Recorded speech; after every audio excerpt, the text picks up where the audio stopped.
ufology. I remember my father walking into the kitchen that interesting day in 1947 and throwing a newspaper down on the table and reading the headline of my mother about the U.S. Air Force capturing a flying disc. He expounded on that to such a great extent, I guess it left a permanent impression on my mind. And I have been a private pilot for a number of years. I have 1,700 hours collected, both multi-engine and single-engine aircraft, IFR rated, instrument, flight rated. A lot of doctors fly, don't they? Yes, they do. I was with a group called the Flying Physicians, and it gave me an opportunity to go down into some less fortunate areas such as Mexico and give some medical care down there. It's a real nice duty. When did you encounter your first implant, doctor? The first set of surgeries was done on August the 19th of 1995. We did two cases, one male, one female. Female, two objects, the big toe of the left foot, and a male who had an object in the back of the left. Hey, babies. And as long as you pull out the subject of the vial, I'd like to get back just crystal clear to the really understand where I'm coming from personally. What I am and what I am not. I do surgery on the foot. I do not do surgery in other areas of the body. But it being in practice for as long as I have colleagues in the other specialties.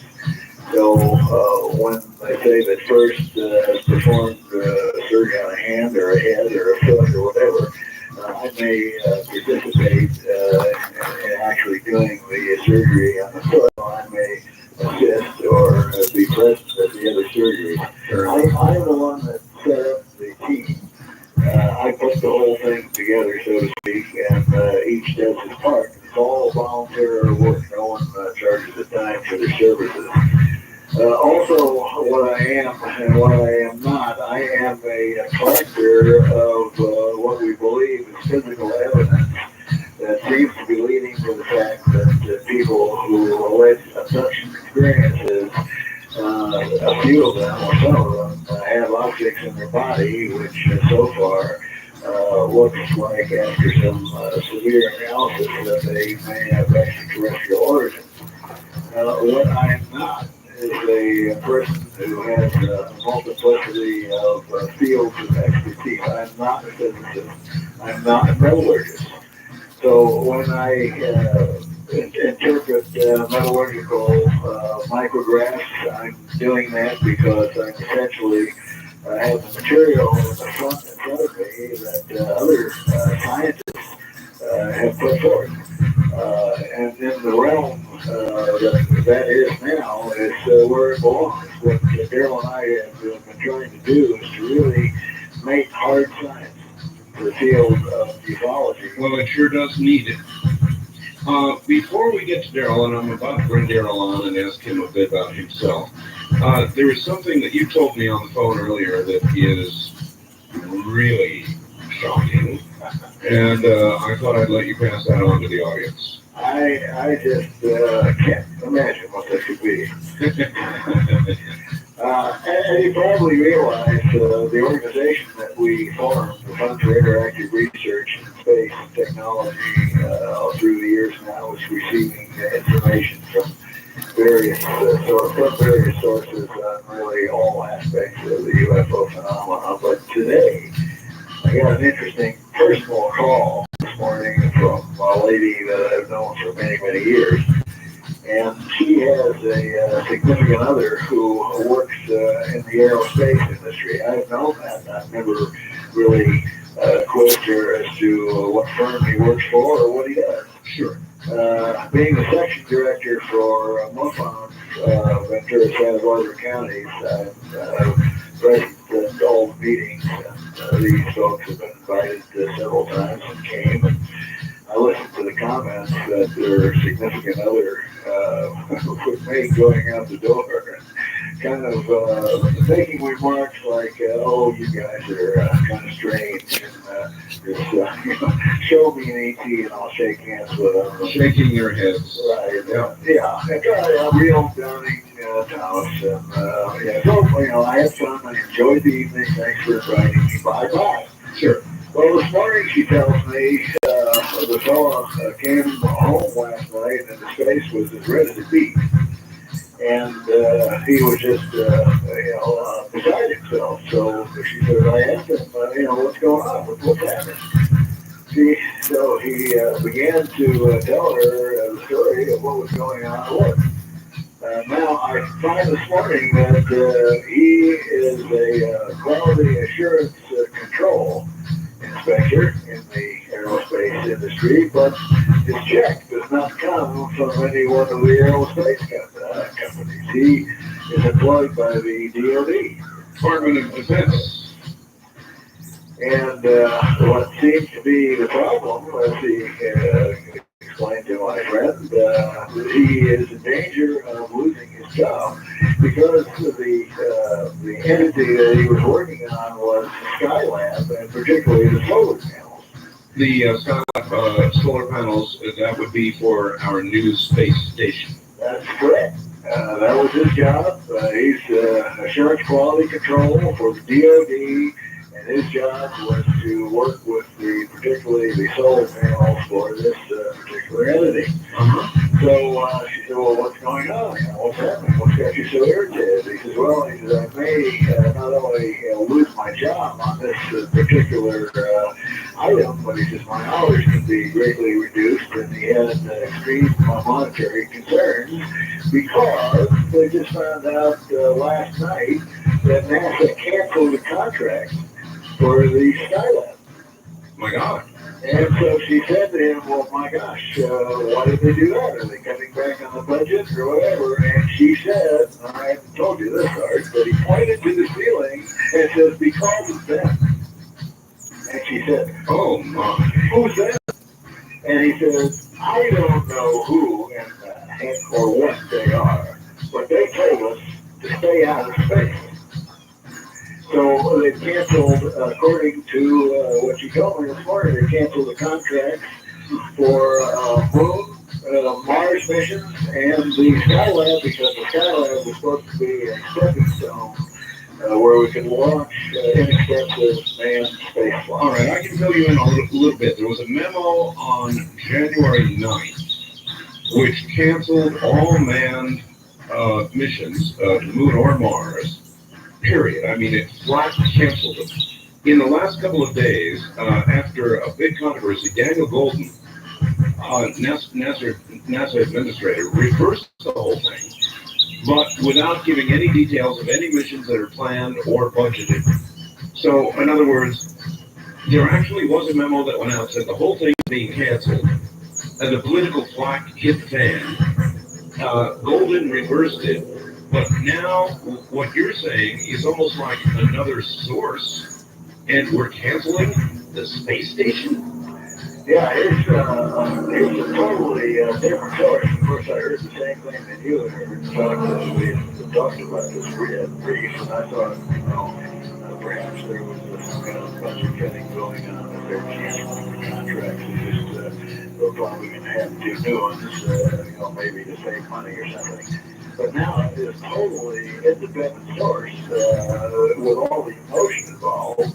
And as I said, a guy who came to MUFON meetings and would chuckle and laugh about the things we were talking about. He's not laughing now. He's not laughing now and is an apparent victim of what's going on. And again, the real kicker is, when asked why, he pointed up and said, because of them. That's right. And he told her, he says, I don't know who in the heck they are, but they have told us not to go back into space. All right, let us bring on with us Daryl Sims. Daryl, welcome to the program. Hello. Hi, where are you, Daryl? I'm in Houston, Texas. Houston, all right. Gee, NASA country, huh? Yes. Were you aware of what Dr. Lear was going to say?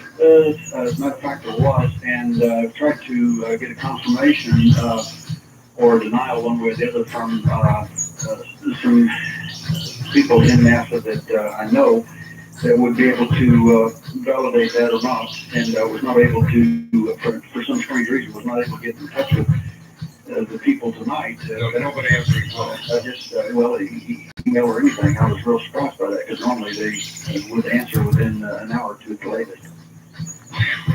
Daryl, if you would give us a little bit of your own background. Have I ever interviewed you, Daryl? Certainly you have. In fact, you gave me a compliment one time that I framed. I'm the investigator who interviewed several years ago, and I did put my suggestion on one of the abductees we had with their commission, and it got a reaction from the alien presence.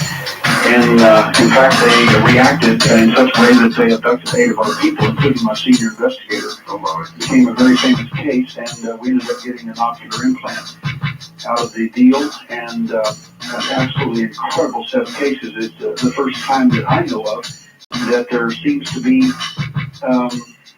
a reaction by them to something we may have done. But basically, I'm the Dr. Lear, of course, is the medical director of FIRST, and I am the director of physical evidence. And my primary work in FIRST is a hypnotic anesthesiologist, and I bring to the table over 27 years of investigative experience. I used to be in the Central Intelligence Agency for 2 years in covert ops during the Vietnam War. I was not in Vietnam, I was in country.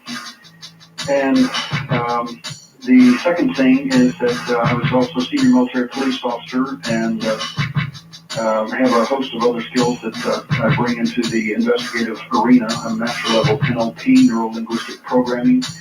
I'm a hypnotic anesthesiologist by trade, master hypnotherapist. That means I teach and certify people in hypnotherapy, and also have special certifications in medical hypnotherapy in specialized areas.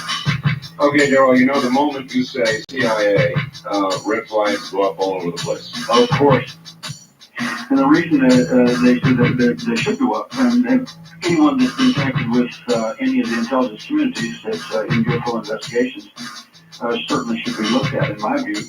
I didn't have to tell anybody that years ago, nearly, I guess, close to 15 years ago.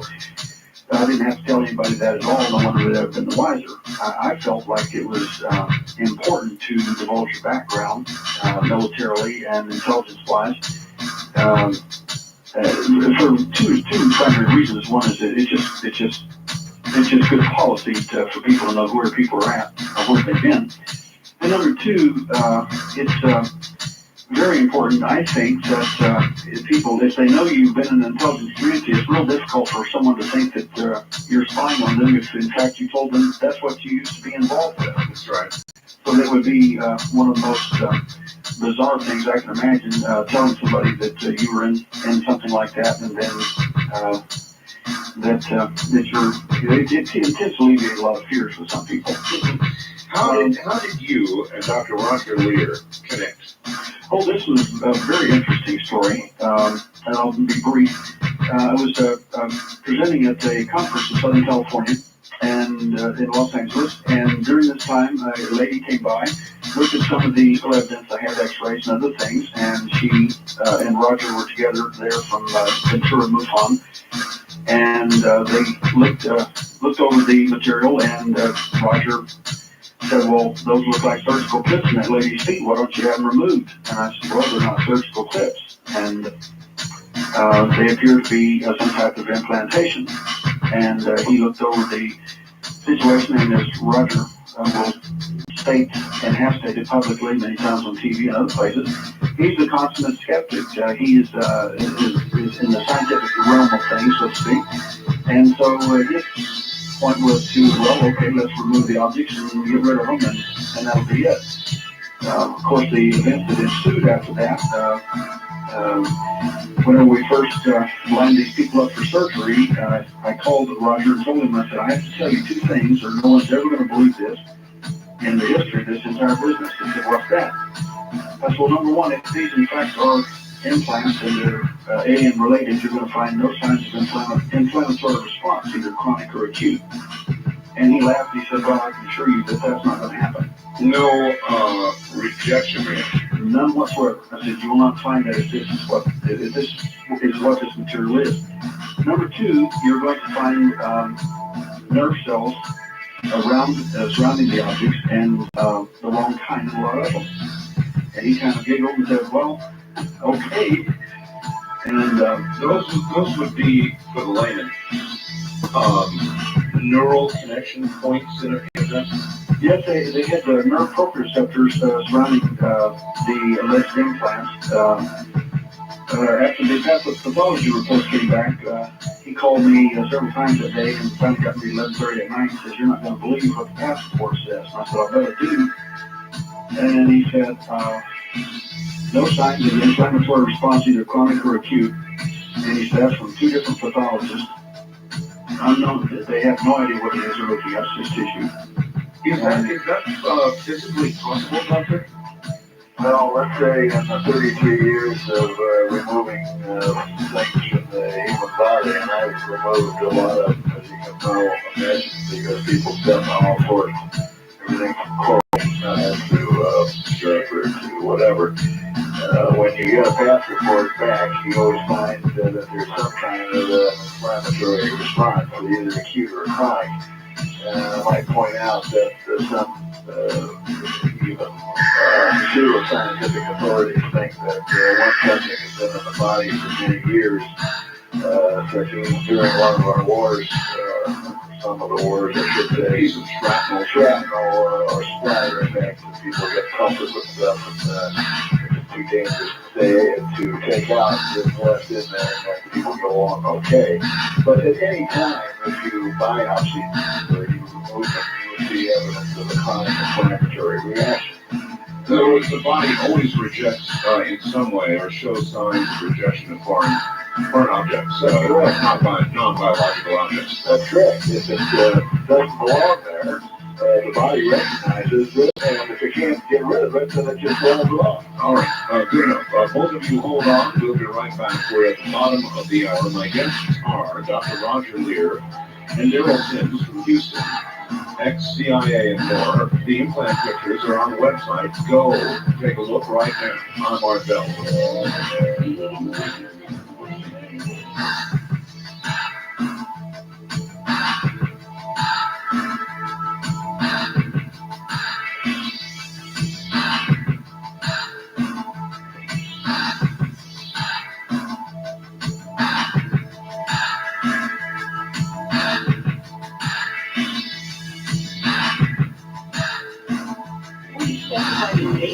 This broadcast of 917-427. Back down to my guest, Dr. Leir. Are you there?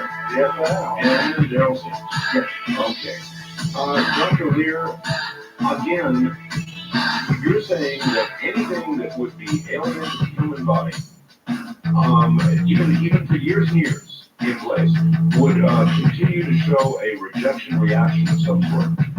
Absolutely. There's just still in the realm of impossibility to think that the human body would not reject something that's foreign to it. Now, even our own tissues, under certain circumstances, are rejected. And as you know, if you bleed into your tissues, even under the skin, you know what happens. You get a terrible inflammatory reaction, a lot of pain. That's right. And this can happen in the mouth or in the eyeball or anyplace else. So our own blood, once it's coagulated, acts as a foreign body.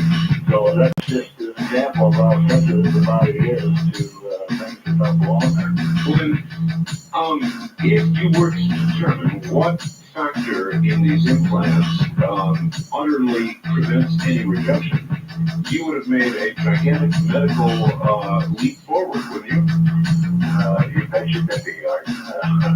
it would be sensational advanced medical technology. So then these should be not just taken out and examined the way you have here, but they should be studied by the larger medical community for obvious reasons. That's correct. That's why we certainly don't throw anything away. We think that perhaps one of the reasons that this is going on is that the membrane, which covers these metallurgy, so to speak, is responsible for stopping a rejection reaction. A membrane. Yes, there's a very dark gray, smooth membrane that covers the objects, and you can't cut through it with a surgical blade. An extraordinary piece of soft tissue. That's quite remarkable. That membrane, would you imagine it to have been there from the moment of implantation, or would you imagine it to have, grown there? Well, you can do a lot of guesswork, but it's really quite unscientific to do that. So if you're going to stay within the realms of science, you can put forth the theory and then take it into the lab and either prove it or disprove it. Let's say that the implant is, put in with this membrane around it. Let's say possibly it could be a form of a gelatinous mass that congeals over the object. And then all of these areas have no portal of entry. There's no scar. There's no, not even a pore on it. This is the end of diagnosis. Please look at the text exactly where it is, flip it over, and begin again.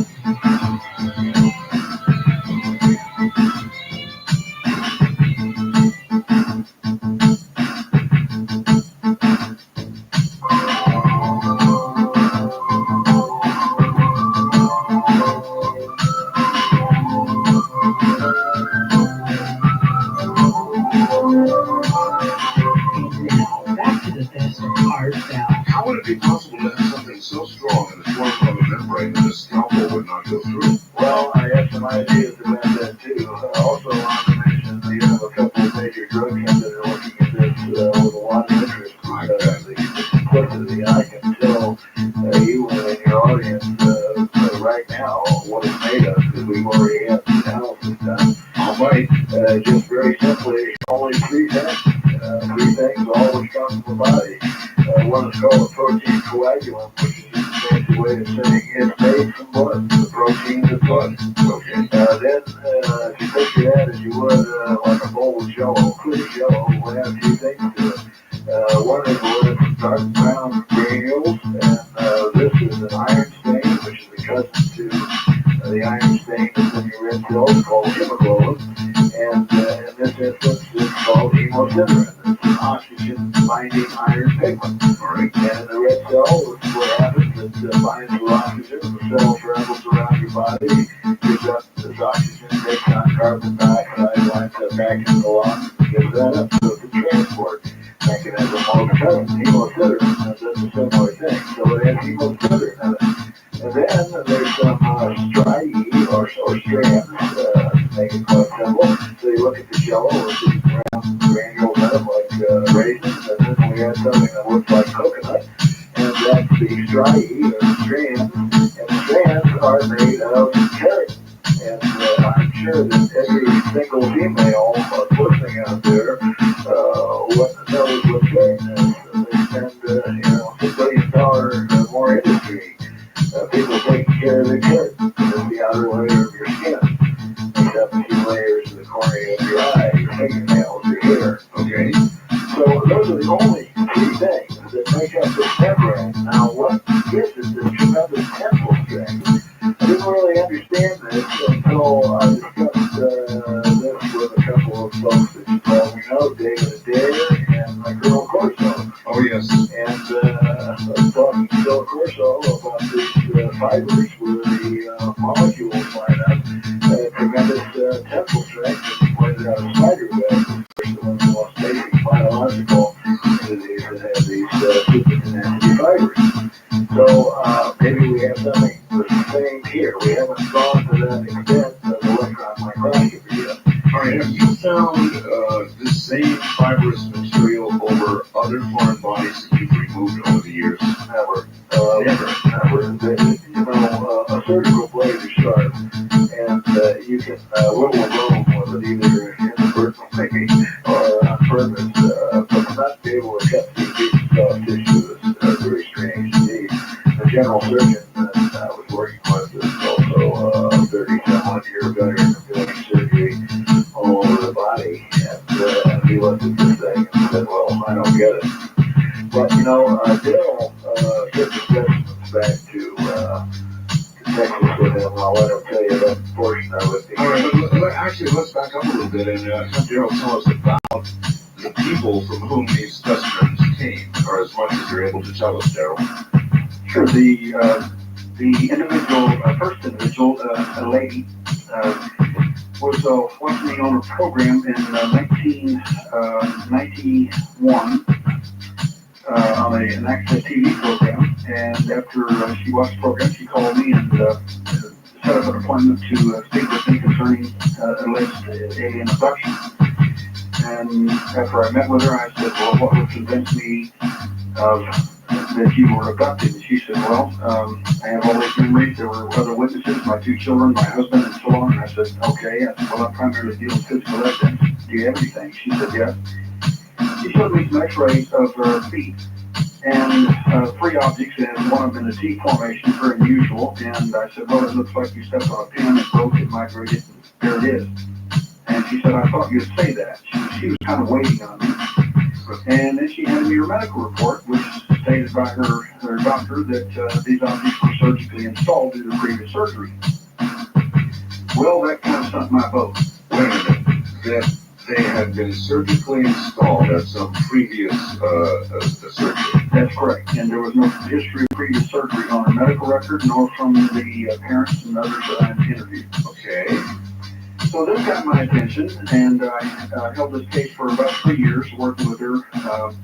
And then I met a gentleman through my senior investigator, Dale Musser, and the gentleman's name is Pat Purnell, and we went down and interviewed him,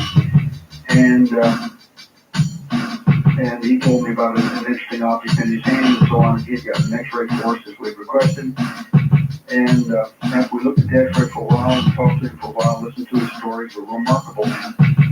A rather amusing thing happened. I pulled out another x-ray of the object looked almost identical to his, the lady's feet. And he was a little concerned. So that was a lady. That was, yes, Pat Purnell was the man who had an object in his hand as well. And so you put the x-rays side by side and said, They were very similar, and it was rather amusing. Well, what amazed me about the whole thing is neither of these people have any connection to each other whatsoever. I'm not sure I'd use the word amused. I got stunned after a while. What I found later, after the surgeries were over and after the people had given their cases, their histories, everything was finished with that end of it. I was rather shocked whenever I started comparing all the data of these 2 people collectively.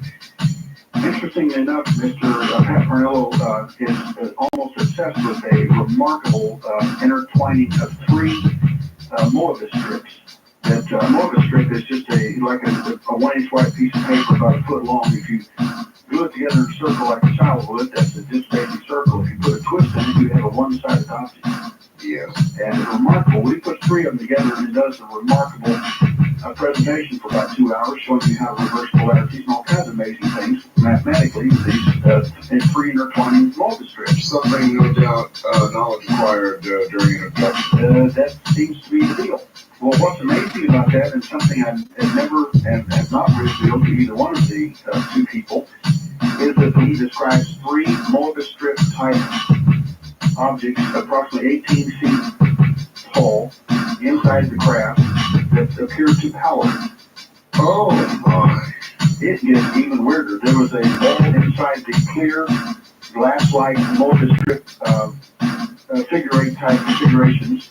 It ran through there, and the ball was about the same. Each of them was about the size of a basketball. And in his case, he describes when he was about 5 or 6 years old, it's like he switched on he didn't wake up from a bad dream. He just literally switched on, goes outside. He lives in a farming community at the time.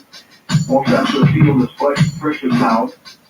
Looks around for lights flying around the air, the UFOs, and then a little ball about the size of a basketball glowing comes down and lands in front of him in slow motion. Makes a little puff of dust as it hits the ground. It begins to spin slowly, and he realizes at this point, I probably shouldn't be here. He begins to run away, and he feels like it exploded and blew the object into his hand. I suspect that probably is a screensaver memory, and to explain that briefly to your audience, a screensaver to me is like a screensaver on your computer. If you shake the computer, the screensaver will go off, and you'll get back to the real memory of what's going on. That's right. Well, that's the way it is with hypnosis. A lot of times people hypnotize these people, and they're hypnotizing the screen memory. And they think that's actually the memory, and it isn't. It's something that's installed by the beings themselves to keep you from getting to the event of what really they're up to, in my opinion. But anyway, the reason I think that is a screensaver memory, and that part of the event is simply because of the fact that the object had exploded. There would be heat, there would be an area of penetration. Dr. Lear and the other surgeons found no place, a portal of entry in any of the 7 patients we found. No entry point? No portal of entry whatsoever. If it had been blown up and gone into his hand there would have been heat. Obviously. Which would have caused, obviously, a reaction by the body in the form of scar tissue and everything else. Doctor, how do you explain that? How could there be no point of entry for any of these objects, no matter how they were inserted? Well, let's call it, for lack of a better term, a scientific curiosity. But again, as I said, I come from a scientific background, so it's a little bit difficult for me to ponder such things. But when you listen to the story, and I read most of the books, But I mean, this is your field of expertise. So I mean, if an object is within somebody, in a foot, wherever, there absolutely must be a point of entry. If this object is a foreign object, alien or otherwise, there's got to be a place where it went in. well, to borrow a phrase from John Mack's book, Abduction, I guess we have to deal with alternate reality. If we accept these as truths, then we are dealing with alternate realities. And if there is such a thing as a being who can certainly materialize in your room at night, come through a wall, or ceiling, or solid object, then I would suppose that it's not really much of a feat to disassociate living matter. Well, no offense at all to people who tell the abduction stories, but they're stories, and here we are dealing with physical evidence. That's right. That's why I said, I have absolutely no scientific explanation, and no one else has either. Roger, maybe I can toss in something here, not from the science end, but from the abductee's point of view of how some of this may take place. One of the things that Roger found there through the pathologist in these people was, and especially in some of our other surgeries, was so many people have scoop marks on their shins, back of their legs, different places. These are literally a dermatological punch that's taken from the person. And according to some of our witnesses in the abduction scenarios, some of these punches are taken out with a little device that makes a little noise, and it seems to have a light on it, and it cauterizes the wound almost instantly. Now, what's interesting about that is in some of the people that we've examined, that these Celeste implants that do have scoop marks, two things are very interesting about it. Number one is the thing that was found inside the smooth little indention there, the scoop mark in the leg that was found, we found solar elastosis, which means basically that area of the body, in that little tiny area, has been subjected to an enormous amount of ultraviolet radiation. Now, these people have been, the two ladies in particular involved, were very light skinned. They never go outside. It just doesn't make any sense for that to be the case. And what's really amazing to me about the whole thing is that Dr. Lear's findings, in the pathologist's findings, found that there was a keratinous material surrounding the biological covering surrounding the alleged metal implants that you see on your webpage there. There was a biological covering around that he could not cut through with the surgical scalpel. So we are seeing, I am not used to looking at scanning electron microscope photographs, and it might be a moment to ask, we're looking at metallic objects here? You're looking at a metallic object that once was covered with a dark, dense gray biological jacket. It surrounded the entire T-shaped formation. And the amazing thing about that is that the keratinous material that was found around that object, which primarily made up the bulk of the matter there, the biological jacket, that is the same material that's found on the outside of the skin. Now, think of it this way. Just suppose you could take a scoop from someone and then you could culture that for any length of time. You could go in there and install an alleged implant with their own material.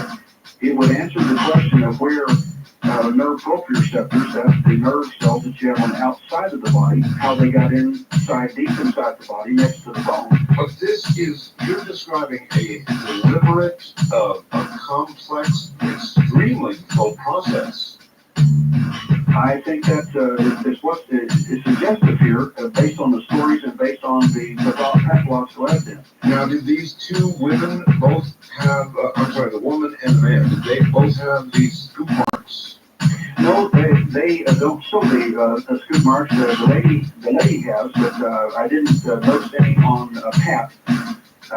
You could take a very small sample from anyone, anywhere, and culture it and have this sort of thing. You wouldn't have to have a scoop mark per se, but many of the inductees, including myself, have them. The only difference in me is I remember how I got mine when I was 4 years old.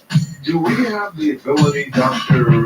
Lear, to duplicate what has just been described? In other words, could you take a foreign body and so code it with the results that we just heard?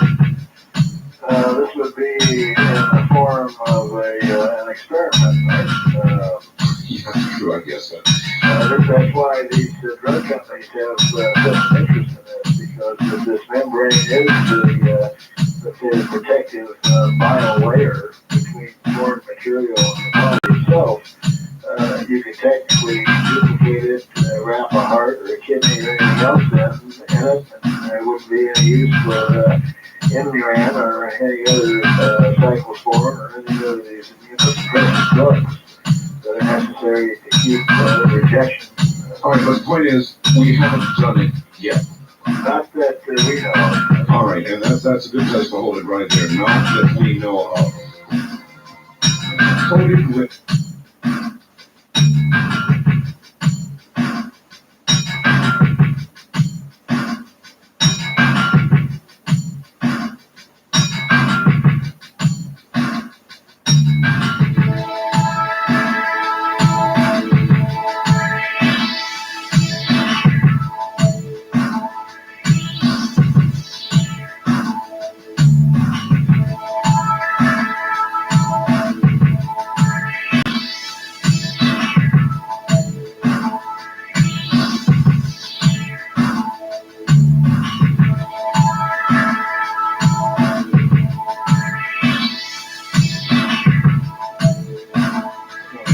hard physical evidence of alien implantation. This is going to disturb many people. If it disturbs you, tune out. We have with us Dr. Roger Lear, who has removed any number of implants from human beings. Implants coated with materials that could not possibly be there, coated with materials that modern science has not yet figured out how to do. Let me put it that way. He is accompanied by Daryl Sims, who is a true pioneer in the investigation of the abduction phenomenon. His work over the more than 27-year span now has resulted in the recovery, surgically or otherwise, of 12 alleged alien implants and alleged artifacts from the Roswell crash, a wealth of remarkable knowledge as well as innovative procedures for the study of this phenomenon.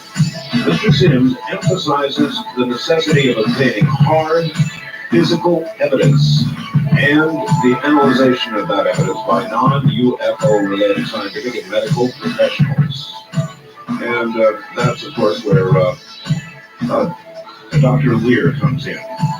We'll get back to them and the evidence in a moment. And yes, we do have evidence on our website. If you'll go up there now and go down, simply scroll down to Dr. Roger Lear's name and click on the appropriate place. You will see photographs, electron scanning microscope photographs of implants removed. We are about to discuss these photographs.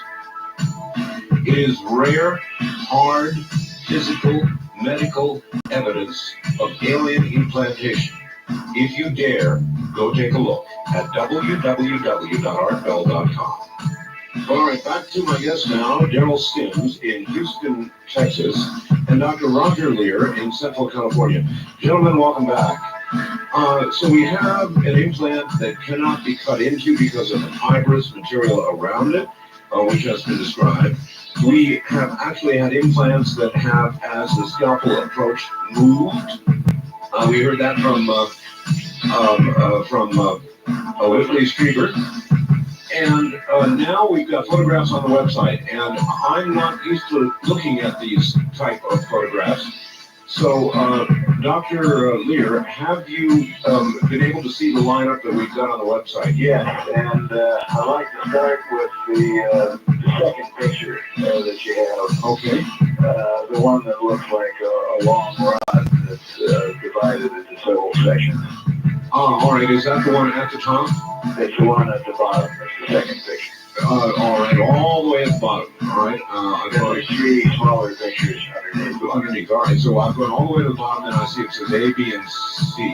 That's correct. And if you look at the long rod, you'll see it looks like it's divided. All right. What are we? Tell us what we're seeing. Okay, I'm going to give you sort of a tour through these photographs. And I'll start out by pointing out some of the salient features. Now, if we look at the entire rod, we'll see some vertical lines. These are not part of the rod itself. This has been placed here by the photographic mechanism, so to speak, that took the picture. And when it did this, then it synthetically divided this rod up into several sections. I understand. So those are simply separators for portions of the photograph. That's correct. I understand. And then, unfortunately, we can't read the writing when it tells about the magnification, which, let's suffice it to say, goes from about 40,000 to 100,000 times magnification. All right. So the three pictures that are underneath are the higher magnifications of section A, B, C of the above rod. Right. So let's take the above rod first. First of all, what is this? Yes. This is the entire horizontal portion of the T-shaped object. If we just picture a T, mentally, this is the horizontal piece, the All right. cross piece, All right. so to speak. And this is the metallic portion with the membrane that I described previously removed. And the way we're able to remove this is when Daryl took these back to Houston, he had a chemist that was with him, found that if they dried this, the membrane became brittle and they could scrape it off. So this is the object. So then only when the membrane was moist or in its environment was it invulnerable to even a scalpel. That's correct. And in order to preserve the integrity, a portion of the story, the whole story is just too long to tell on air. But I had to do some research prior to doing the surgeries because I read in some books that people tried this before and they didn't come up with anything. So I wanted to make sure that if I found something and removed it, it would at least stay there. So I decided to put this in biological solution. And the best biological solution I could think of was blood serum. So we withdrew blood from the individual. It was their own liquid tissue. Then we have the preservative and the anticoagulant, and that became then the liquid preservative to put the objects in. All right, in the photographs, aside from the implant or the object itself, there are little oblong and round things that we observe. What are we seeing there? Okay, let's look at the object itself. Let's look at as you look at the screen, the left end. You'll see that it's rounded, and on the bottom there's a little protuberance. Yes, And Art, have you ever gone fishing? I have. And if you look at a fish hook, what does it look like? It kind of looks like this. That's right. So this could be then an anchoring device to make sure this object didn't move around the tissue. This looks like a barb. You sure wouldn't pull that out without disturbing an awful lot of tissue. That's right, and that's what the people that have looked at this have said. Now, if you looked at the extreme opposite end, we all know what a round looks like, what a bullet looks like. Yes, sir. This is level and flat and sort of rounded when you look at it from other perspectives. And we can see that there's a definite difference between this end, the right end, the left end. Significant, yes. Yes, and if we look at the whole rod, we can see that it's structured. It doesn't take any imagination to see that it's structured. And I'll point out another very interesting salient feature, and that's in the B section, which is the second section, or right in the middle. Right. On the bottom, there is what's called a divot, or a dell, a depression. Yes. And when you look at the picture of the first rod that you have up on the webpage, you'll see that this just happens to match the right end of that rod, because that's where the vertical section fits. Now, the photograph at the top, is this of a completely different? No, this is the same one. Same one, vertical section. I see. All right, I've got you. Okay. Now the other features, the little holes and so on, are openings where the biological tissue or membrane had anchored itself into the metal. And in the C section, there's a large grayish-white piece of it that's still clinging there, kind of like right in the middle. I see it. Okay, now if we go down to the three small pictures, their representations are big blow-ups of each one of these other sections. And they in themselves are quite interesting because you can see that there is a difference to start out with between all three. So the A section, the B section, and the C section was Completely different, yes. completely different. Now, I'm going to tell you what we have here elementally. In the T1 section, which is this, the major elements are aluminum, calcium, and iron. And the minor elements are barium, copper, magnesium, manganese, sodium, nickel, lead, and zinc. Good Lord. These elements, all beside the iron, comprise an outer layer. So the entire outer layer that you're seeing of a long rod is composed of the elements that I mentioned, and that's just a complete, like a shell. Now, what's inside the shell? The shell contains the iron, and the iron is in the form of iron carbide. And according to a report here that we have from New Mexico Tech, the iron, I'll read this to you, the hardness of this core material is very high, in the neighborhood of the highest carbon tool steel. And this iron core is also magnetic. Magnetic. Now, let's go up to your higher picture, your first picture. The first one up on top, okay. Right, and again the long section of it, and you can see again it's been synthetically divided into three portions. Yes, sir. And the portion on the right has a configuration, and if you can just picture how nicely this configuration fits in that little dell on the undersurface of the T1 sample, which is the one I just described. I want to tell you how well these fit. When it was in its, let's call it in its living or original condition, when I removed it, you could not move one rod upon the other. In other words, you could not take and hold the horizontal portion and move the vertical portion by any means, any shape, anyhow. Just wouldn't move. So, not surprisingly, when we found out that we found out before this test was done that we had a magnetic field involved, because when the rods were finally separated, they didn't want to stay away from each other. If you put them in the little container that we had them in, one would just rush toward the other and would cling to it. Oh my God! Now, this. Darryl, may I quickly ask Darryl, from whom were these taken? These particular ones are the objects removed, the 3 objects from the lady's foot. From the lady's foot? Yes, and it had the same biological covering as did the man. The biological coverings in both cases, completely unknown to each other, are identical. All right, and again, Doctor, you said the 2 objects were mutually attracted to each other, even outside the body, in a solution of blood, right?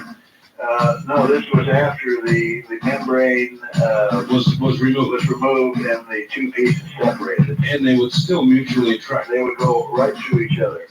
Now, interesting first rod that you saw had a hard iron or ferrite carbon core that was magnetic. This portion here contains a carbon core which is magnetoconductive.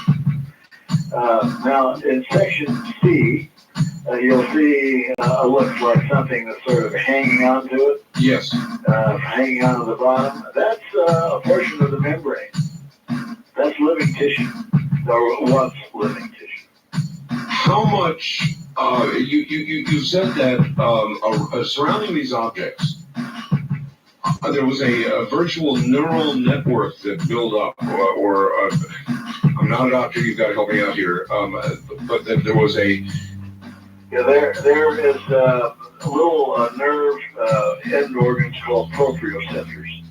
Those are the little things, Art, that if you put your finger on a hot stove, your hand jerks away, or your finger jerks away before you fry your finger. Of course. And also it jerks away before you feel pain.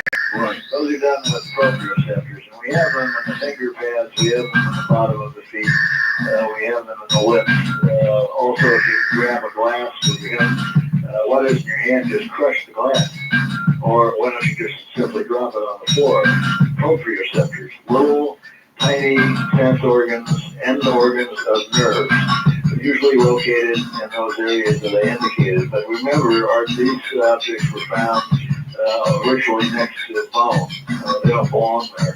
And the tissue surrounding these objects were just loaded with them. All right, and to what purpose would you imagine, or guess, or theorize that there would have been such a buildup? To what end for the object? I would say that it's somehow, for whatever the reason, connected to a central nerve supply. Now, people say, well, why the toe? Why the finger? Why the ear? Why here? Why there? But, anywhere in the body, if you get into a main tract of nerves, it's like SP owns the track and Amtrak rents it from them. You go right to the brain. You follow that track, you go to the brain. Now, nerves, run on neural energy. It's a form of electrical impulse. And UCLA has taken this and recently made a converter which will accept the neural impulse and turn that impulse into electrical energy for driving little servo motors. So you can make an artificial device, finger or hand, and actually move the little tiny motors to make a wonderful device that way. Right. But the other salient interesting features here, and when I get to this, Art, I know you'll just go bananas over it. In the first section A, there's a small area where it narrows down. It's called the neck. That's right. And then if we go to the three pictures underneath here, we'll see that the picture B looks again totally different from A and C. And if you look at this, I think that most of us will, once I tell you, you recognize it because it's a blow up of crystals. Crystals. And so the neck of this object has silicate crystals that go all the way around it. Oh my. And if you go to look at the first picture, the first little picture, you will see several round objects, little balls. And these are gold copper colored balls. We don't know what they are because they've never gotten into breaking these little balls down. But now I want to kind of, I'll just save your question for a second because I want to kind of sum up something that will really give you a new perspective on this. Right. What do we have? We have a rod which has a solid, a very hard iron magnetic core. We have butted up against a rod which has a carbon core, which is magnetoconductive, and then a circle of silicate crystals. Now, are you getting any kind of a picture out of this? Because years and years ago, and I'm old enough to remember where you could get a little thing and called a crystal, and a battery and a coil, a pair of earphones, Like a crystal radio. and you got a crystal set. Oh, of course you do. Oh my God. So now we're talking about something that's basic materials, basic elemental materials, but with great potential For reception, reception or even transmission. transmission. Right. Good Lord. Now, we have an electrical engineer that's working with us in Florida. His name is Robert Beckwith, and he's come up with some principles of possibilities of how these devices can work, and a totally different sort of an electromagnetic spectrum using neutrinos. And neutrino energy, he said, can be even used to produce a visible stimuli spectrum, which would be totally different than our light electromagnetic waves we have. Well, this is just stunning. I've got a fax here which says, looking at these objects, I don't understand why in the hell evidence like this is not on the front page news in every morning paper. You think all the news media would rush to report this? Do your guests have anything to relate to us as to the reaction of the media reps that they've notified? I mean, this has got to be incredible fodder for. We'll deal with this when we get back. We're at the bottom of the hour, and I too cannot possibly understand how detailed, specific physical evidence of this kind can possibly be ignored. Anyway, on this program, it's not. This is Coast to Coast AM.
remarkable find. That's not the way business is done in the medical or scientific field. So that's an interesting approach to programming there. Number two is we were also approached, in fact, I just got back from Los Angeles. The major movie producer flew me out to meet with Dr. Lear and wanted to make us an offer on a number of different things. One was a full feature motion picture based on the efforts that I've done for the last 27 years and the efforts of Dr. Roger Lear and his efforts of how we combine and our entire story. Maybe that's the approach you have to take these days. Until it hits the silver screen, it's not a real story. So that seems to be the case, and we'll just continue anyway with our scientific efforts, peer reviewing it and keeping things under wraps until they're actually brought out and tested by scientists and agreed upon. All right, let me do, Daryl, what you wouldn't do, and let me try it on Dr. Lear. And let me be a debunker for a second, and let me say, come on, Dr. Lear, this is just some little metallic piece that got embedded in somebody's foot, and you're foisting it off as some sort of alien implant. That's what a debunker would say. Yes, they would, and have. When Daryl and I were in England last year, this is the kind of programming that they have. We were asked to be in a number of different programs, and this is the kind of question. Yet, of course, you simply answer it by reiterating the scientific data, and you could say, well, sure, if this was something that somebody merely stepped on, the size that it is, don't you think, sir, that it would leave a fairly decent hole? Good start. And also, if you, the metallurgical analysis that we have arrived on from main laboratories, such as Los Alamos and New Mexico Tech, that state these objects, the closest thing they can find is meteorite samples. Do you think this person stepped on a meteorite? That's a really good start. And of course, there's the membrane that can't be cut with a scalpel. Exactly, and an area where there is no rejection, no inflammatory reaction, and we took very painstaking care. We document. We have all the surgeries on video. Neural connections. Yes, there's neural connections. There's just the whole. You have to look at the entire thing. All right. Well, this is to me New York Times, Los Angeles Times, Chicago Sun-Times type news. But I guess you've got to go to the silver screen first, and then they'll begin to take a look at it. It's astounding to me that the science editors of those newspapers wouldn't be all over you. Well, now that you mention that, we took a shot on July the 4th of last year at the Roswell celebration to take a very well qualified, brave scientist out of his scientific purview, which was the University of California at San Diego, drag them to Roswell with the hundreds of media that were there to simply tell folks that we were investigating a piece of material that possibly came from the Roswell crash site that had at least 5 extraterrestrial isotopes on it. Now, AP, either on purpose or otherwise, printed the wrong information, tried to verify the gentleman's employment at the University of California at San Diego by giving them the wrong name. Oh, the wrong name. Well, yes, I had that AP story where they tried to verify his academic credentials, and indeed it came back no such person. Yeah, we don't mind saying the name because it's been out on the net, it's been everywhere. It's Dr. Russell Vernon Clark. Now, his name is not Dr. Russell Vernon Clark, it's Dr. Russell Vernon Clark. So if you looked up Clark, you would not find any Clark, because it's Vernon Clark, and he's been there for numerous years. Hyphenated? Vernon Clark? Yes, Vernon Clark, all one word. Okay. And he's in the environmental services department. This is the end of side one. Please.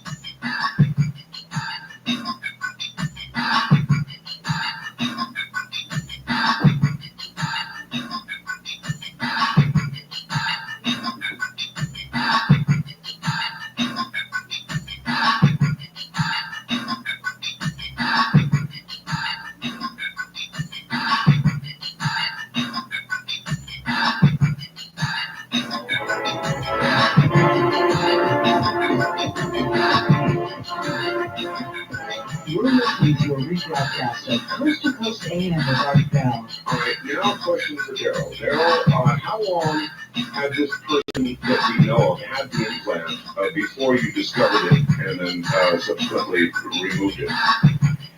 The first, those very good questions. The first knowledge of the alleged implant came to this lady on 11/4/86. What happened was she went to a doctor for different reasons. She had a splinter in her foot, and she went in and had him remove it. Went back the next day because there was swelling, naturally, an inflammatory response. And he, of course, like most doctors would do, x-rayed the foot and said, "Oh, when did you have the surgery?" And she said, "What surgery is that?" And that's He said, "The surgery in your feet." He said, "For those surgical clips in there." She said, "I've never had a surgery in my life." He said, "Well, obviously you have." all right. Take me back now. There hadn't been. What claim did you make with regard to abduction? Okay, and this is where she comes in to me and says, I said, "Well, I want to know what your story is now that I have the medical evidence on it." She says, "Well, first of all, she said, this lady has no interest in UFOs, not then and not now. So she has no interest in pursuing this other than from our scientific efforts on that whole. On October 1969, this lady went camping with her husband and her family. Strange lights had been seen during the evening that night. About midnight, she went to bed with her 2 children in the tent, and her husband built a huge fire because he was with some green logs because he wanted to burn for hours because it would be fishing all night long, which is flatline fishing.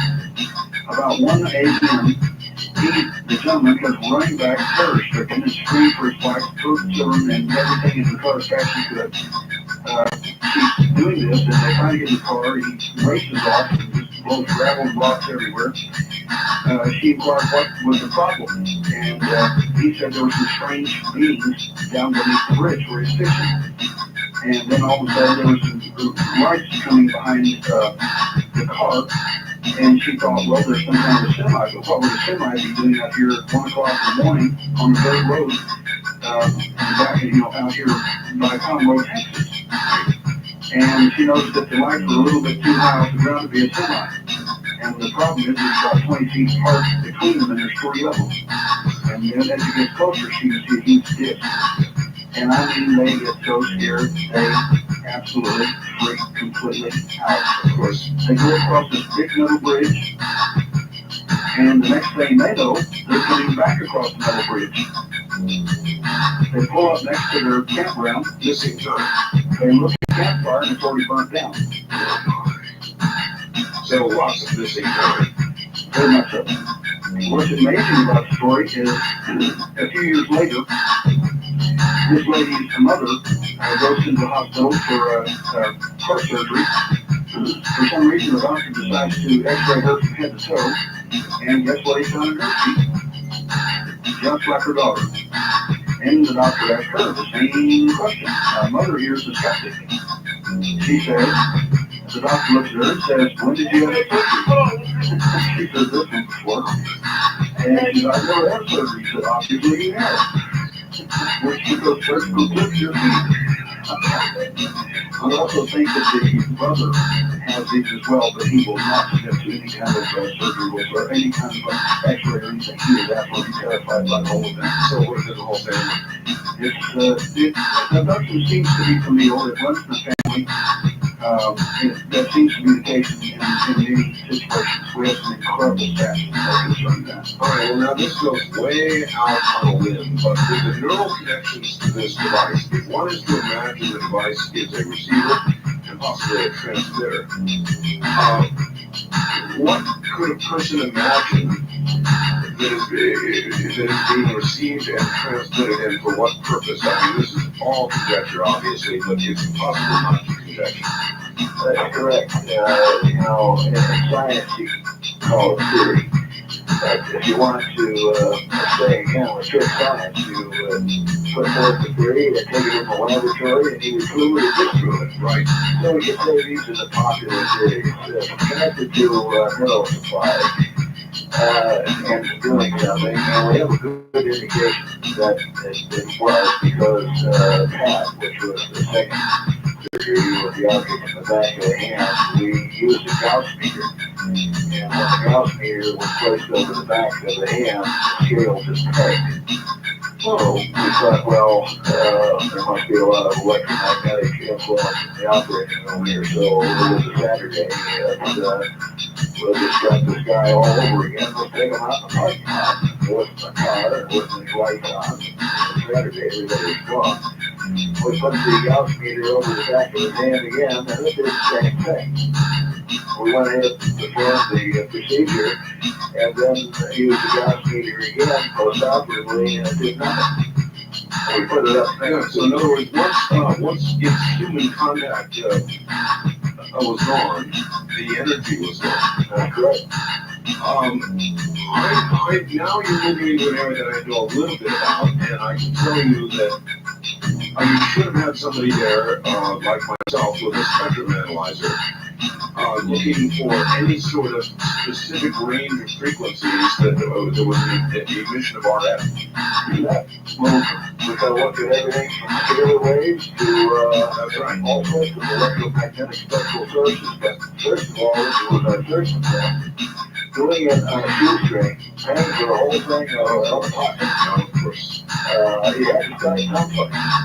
And so if we're able to continue financially with the first Frontier Interactive Research and Space Technology nonprofit organization getting some funding, we will be able to do these kind of things. Now, you know that people say what they want about Bob Bigelow, but he was very kind and generous to us, and we had to make an appearance before the board of the National Institute of Discovery Science. And people were there, which were very high caliber scientists, and to listen to the information, part of which I just presented to you tonight. On that basis, they decided to fund the second set of surgeries. Without Bob Bigelow, a lot of very important research in all of these areas would have gone undone. Archer, absolutely right. You know, the money's got to come from someplace. UFO researchers can't even stick together for a common cause. There should be absolutely no such thing as personal opinion or enemy. Everybody should put the bucks or $10 out there to help each other. And this has been discussed lately. We could really accomplish tremendous things on a civilian level without having to aim towards government for one iota of knowledge. Now, as I discussed with you earlier today, I just finished my book, The Aliens and the Scalpel, and it's got the whole story of this American. Oh, yes, let me give you plug your book. The Aliens and the Scalpel. That's correct. And where is this book going to be available and when? Well, it's in form of an unpublished manuscript. I just finished it here a couple of weeks ago. And I'm ready, willing for the publisher to take it over. So I just happen to know one. well, I'm just asking to be engaged. Well, I think I can no doubt help you out. This is remarkable stuff. Again, moving back to the most possible purpose. If you imagine this could receive and transmit and is connected to the neural network, what would be possible? Oh yeah, so we sort of got away from the question. Yeah. Question got away from it. The more popular theories are one, it could be a transplant located device, which I really don't give much credence to. The other is that we know that abductees through numerous books and collections of studies on these individuals seem to have some sort of a unusual, spontaneous behaviors, compulsive behaviors, as I call them. Let's say that a lady will get up in the middle of the night, put her family in the car, and decide to drive down a lonely road somewhere where she may or may not have some kind of experience. So perhaps they have something to do with behavior controls. On the other hand, there is a theory that it sounds a little more plausible to me. I think there may be devices for looking at the detection of certain chemicals in the body, either as pollutants or perhaps hormone levels or even some genetic changes. And very similar to what we do with astronauts. You probably, I don't have to tell you, they go up. They are not only wearing their harness, but they're implanted because mission control will, the medical officer will look and see what the pH, the content of oxygen and carbon dioxide of the blood is. So you can't get this with external testing, you have to get it internally. So if these are devices that function by using nervous energy to either transmit or receive, they may be transmitting data on how we react with our environment. Or I was about to ask about that environmental monitoring. yes, pollution levels. We have a lot of things going on now with dolphins beaching themselves, sperm whales beaching themselves in tremendous numbers for utterly unknown reasons. But a lot of people think it may have something to do with the environment. And you can go into a world of speculation from there about what they might, or I say they, might or might not do if we get to a critical point with our environment.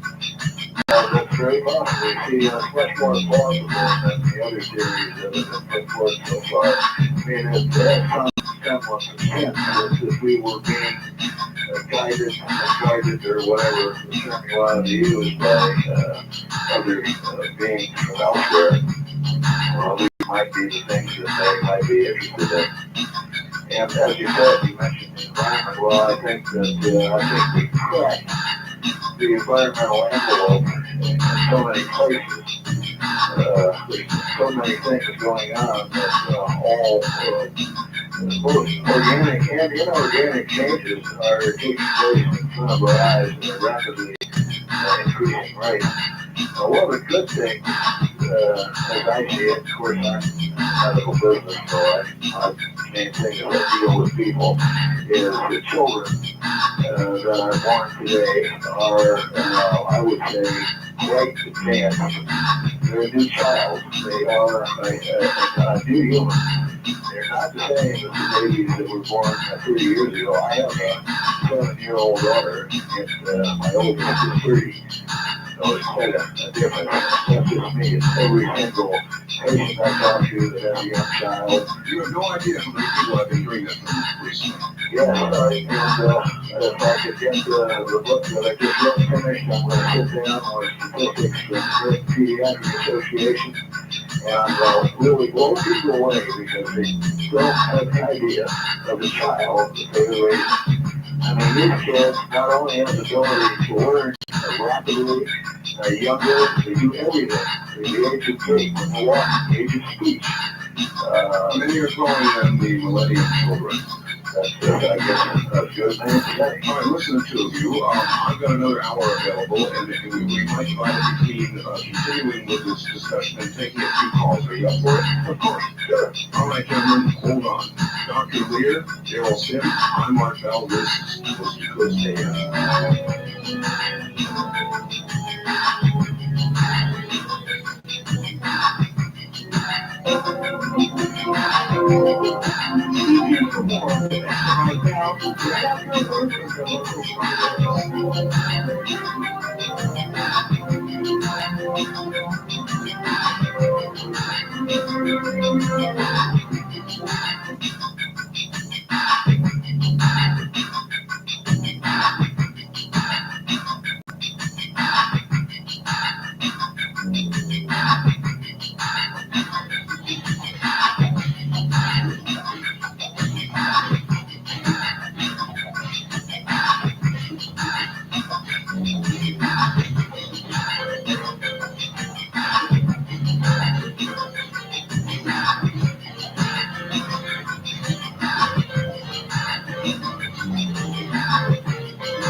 edition of Coast to Coast AM with Art Bell. This is Coast to Coast AM from the Kingdom of God. Well, if this doesn't do it for you, it can't be done. This is hard physical evidence. Good morning, everybody. If you haven't been to the website yet, I suggest you go on up there and take a look. Electron scanning microscope photographs of implants, of a specific implant, almost beyond question. It's at www.artbell.com. We'll get back to Dr. Roger Lear, the man who removed these, and Daryl Sims, an investigator of abduction phenomena and a researcher of hard evidence. All right, once again, Dr. Roger Lear and Daryl Sims. Daryl's in Houston, Dr. Sims in a very damp Central California. Gentlemen, questions, several facts questions first. From Michelle in Lamar, Illinois, please ask the doctor if the patient suffered any ill effects after having these implants removed, either physical or mental. That's a very interesting question.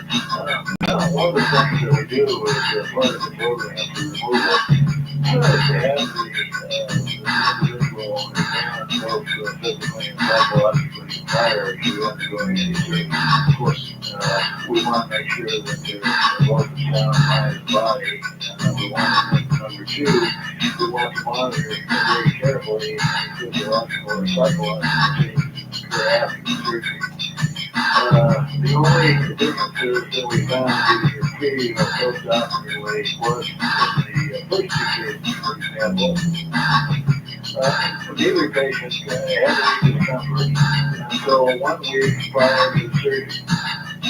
This was determined after examination individually by our PhD psychologist.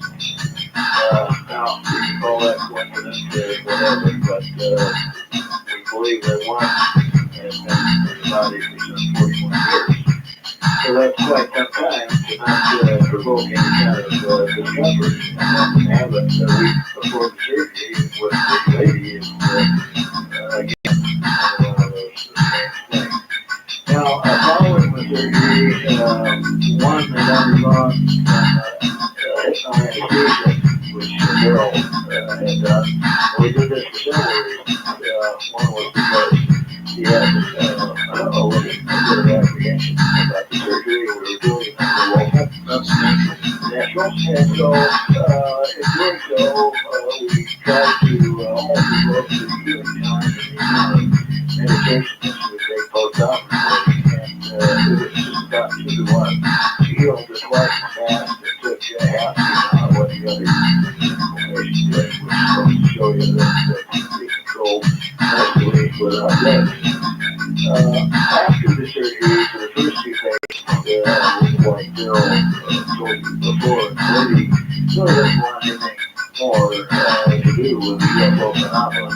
Both patients examined psychologically post-operatively after the surgery. Told the psychologist again, another one of those strange things, in almost exact language, they have newfound feeling of freedom. And I asked them, well, what does that mean? Freedom? I don't know. Well, I know what freedom means. A newfound feeling of freedom. Well, obviously, they felt in some way controlled previously. Freedom means freedom from control. I asked her, I said, is this merely the relief of apprehension? All I'm thinking about, I gotta have the surgery done, now it's over, so I can breathe freely, everything's fine. And she said, no, absolutely not. Now, the path went on a few months later and stated that some of the sensibility that he believed that he had prior to the surgery he had lost. But then following him up for a further period of time, it came back. It even came back, and somewhere recently down the line here, he thought that he might have something back in his body. Here's somebody who says the amazing aspect of this phenomenon is not merely that it's happening, but the reluctance of science and the media to admit that it exists at all. The phenomenon of denial is truly amazing. I agree with that 100%. And part of it may be purposeful, and the other part by ignorance. If a medical specialist, for example, let's take the biggest group of psychologists. The psychologists are not even aware that this phenomena exists, or the possibility of it exists. So, again, borrowing back to back, I suppose this is some undiscovered new kind of mental dissociative disorder that is now going worldwide. I mean, wouldn't you agree with a psychologist be interested in that without going on even to define what it is? But they don't have a clue. I would be consumed by it. Yeah. All right, here's another art. We are looking at something that approaches the world of nanotechnology. It's breathtaking. There's something here that may be a transmitter and receiver. From his description, it could be interacting with our neural network. Now, isn't that, aren't we getting very close to the world of nanotechnology with what you have described and shown us? Well, from what I read, and really not privy to any information that's available to anyone else, it seems like we are working on nanotechnology. But, you know, one of the things that we have to decide when we do this, we're going to get asked, how do we know that this isn't just some black budget governmental project to squeeze a little bit of it by mistake? All right. One of the ways that we thought of eliminating this was, what was the state of black budget technology 50 years ago? So if we could do metallurgical aging assessments and jump over 50 years, let's see with the inaccuracy of carbon dating, because they're much more sophisticated techniques today. If you go back beyond 50 years, I much doubt whether this technology could have been black budgeted 50 years ago. That's an awfully good point. Doctor, I'm going to read you a fairly lengthy facts and get the reaction. In 1989, an MRI was done on my head. This was the beginning of my conscious journey into implants. Upon opening the sealed envelope containing my MRI results, a small notepad piece of paper dropped to the floor. It stated that next to my hypothalamus, touching it in fact, was a pellet the size of a 22-caliber bullet. It was considered an anomaly, as it was made of an unknown material. They didn't know how it got there. It was non-specific already. They also found what they called an acoustic necroma, a benign tumor in the area that has the substance and look of jello. When I arrived at the Chicago Neurosurgical Center in Chicago, a CAT scan was done the day I was to receive a non-invasive therapy to kill this so-called benign tumor. The picture was astounding. My area appeared to be filled with this jello-type substance, with a, in capitals, fishhook apparatus coming from the gelatinous substance that took up the entire inner ear. The fishhook, without any support, came straight out to my brain stem and attached itself to the brain stem. The doctor explained how that could not possibly be an acoustic, I believe it's neuroma, but what the hell else could it be? Also in the 70s, a definite implant was removed from my outer left knee. A local was done, and I watched. There was an eye-shaped indentation that when the doctor cut open, slid out like a drawer. It was shaped somewhat like a tooth and consisted of a gray-white gelatinous material that had a dark object in the middle. That was the last time he consented to seeing me. Also, a friend of mine had some of Tesla's actual equipment. When he turned on one of the devices, I stopped breathing. He apologized, stated that he had to know I was not lying to him. He said the object touching my hypothalamus, I believe it is, was a transmitter receiver. He had broken the transmission, and the implant kept me alive. I can't give you his name, he's too high up in a certain arena of life. Now, what does that sound like to you, Doctor? Sounds like a complex situation, and I would love to see the material. Number one, if you went all the way back to the beginning where she says she has a bullet-sized object taking the hypothalamus, that in itself would certainly be indicative of something interesting. Doctor, how many of these things, like the one we see on my website right now, do you think have been removed by surgeons nationwide, worldwide, without a thought, and just tossed into a garbage can? Guilty is charged. I probably did it myself. When you're removing a foreign object from the person, it's usually bothering them, and you want to be a good guy, and you want to get it out to the patient. So you get it out, and by law, you have to take it in through pathology, and the pathologist looks at it and tells you what you want to know. Well, what do you want to know? You want to know whether it's benign or malignant. Right. Well, what do you do with it? If it's benign, you throw it away. That's right. You go out and have a drink and celebrate life. Yeah, and the patient says, you tell the patient, hey, it's out, you're fine. Come back in a week and we'll take your pictures back. That's the other. Ron, I'd like to comment a little bit for the person who wrote the fax to you that might be of interest to them, and they might be very interested in contacting us for some additional information. In the back of the man's neck, one of our abductees in our support group here in Houston, he got an X-ray and it shows a 22 size pellet. Oh my.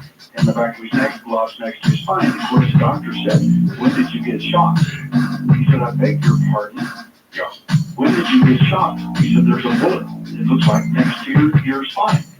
He said, "I've never been shot in my life. There's no point of entry or anything."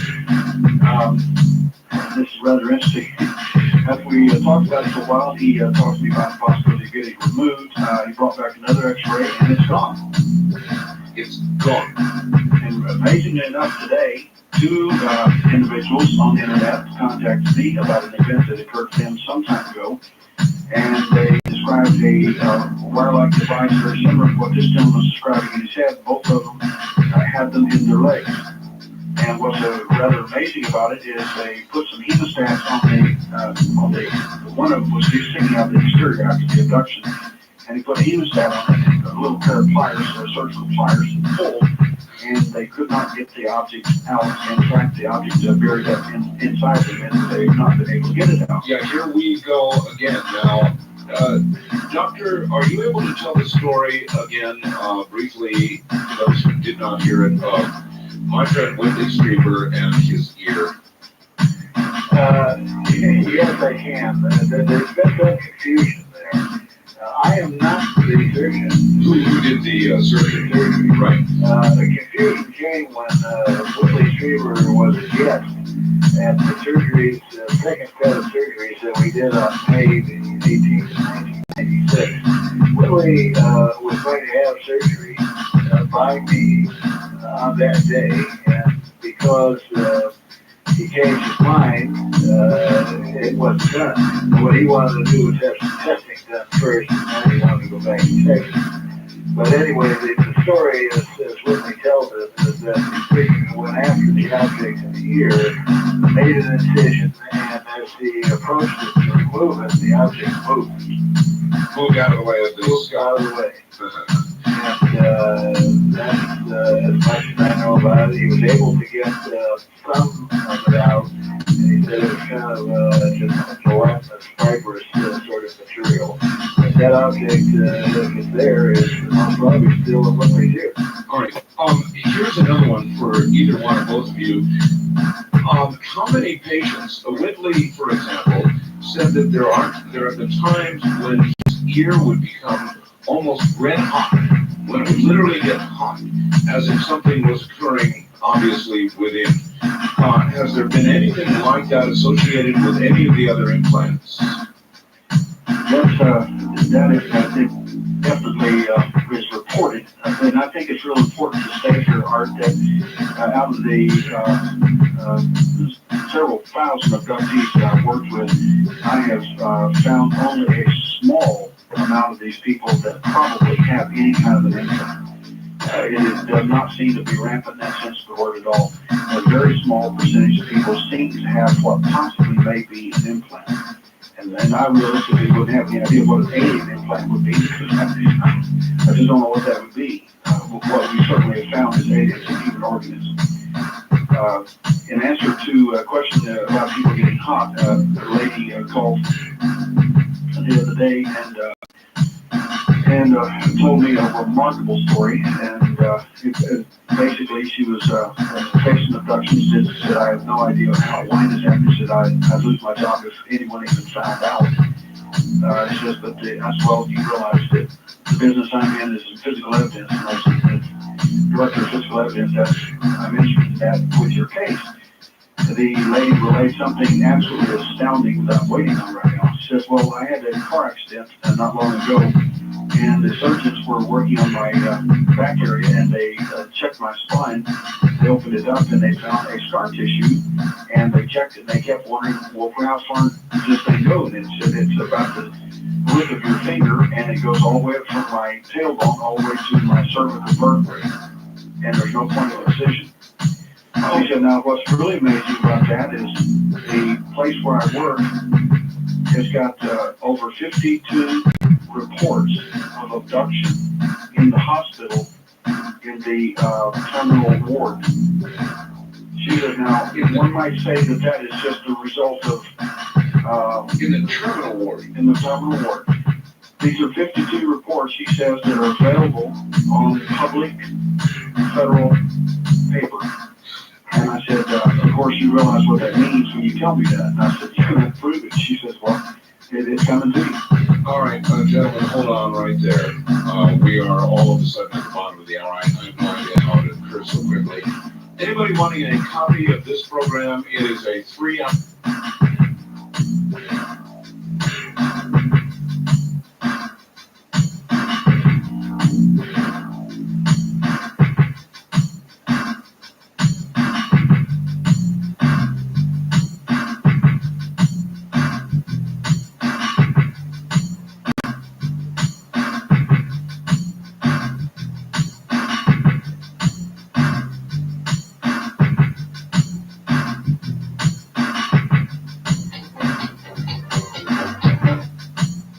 Degrade in the atmosphere in the way anything else would do. So I'm not sure I'm prepared to believe that we've got something that can destroy a satellite of that sort from the ground, or worse yet, the other way around, if you could imagine something from space zapping Earth. Although I have at times wondered if, and you've got to think about it, obstacles could be created by an experimental weapon of that exact time.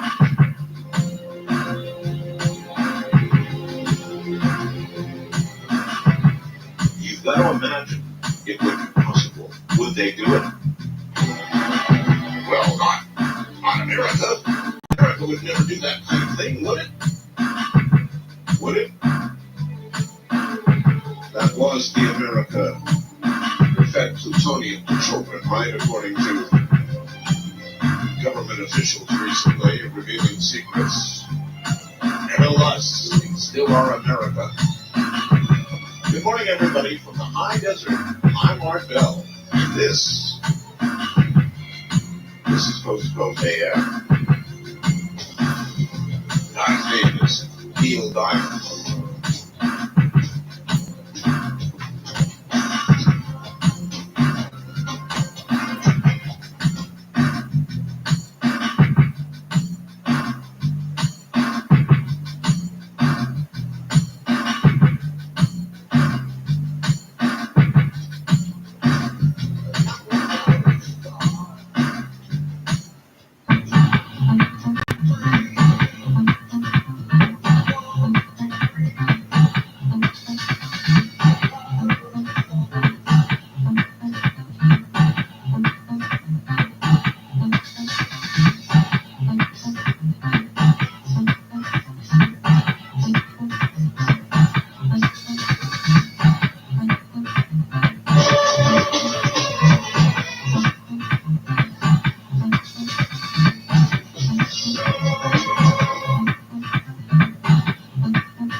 number to the USA.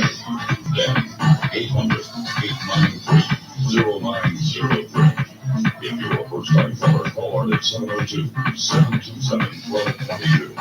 For east of the Rockies, 1-800-825-5033. West of the Rockies, 830 Montana, Wyoming, Colorado, and New Mexico. Caller at 1-800-618-8255. Or caller on the Vital Guard line at area code 702-727-1295. This is Coast to Coast AM from the Kingdom of Nod. Soon we'll have new bumpers from Ross Mitchell, because they're changing our area code. Changing every number we have before it's all over and replacing them with you know what. If you were going to hide your assets, where would you go? I mean, if you were to just, whatever your situation is, say, that's it, I'm out of here, I'm going to be a new person in a new place where nobody knows me, and I'm out of here. You know, a lot of people have done that. Now, if you're curious about how you can do it, I've got a guest who's going to tell you, I guess. It's named Go Out, Hide Your Assets, and Disappear. I'm really, really, really curious about this topic. I had always thought maybe a South Pacific island, maybe Tahiti. I have this, we're heard in Tahiti, thanks to KGH in Honolulu, that just was blasting across the saltwater. And I get these wonderful letters from friends in Tahiti who listen to the show. And you know, they've always got these exotic native dancing girls. Oh, the Coast Guards. And, you know, it's sort of a dream that you dream. A sunny, warm, tropical South Pacific.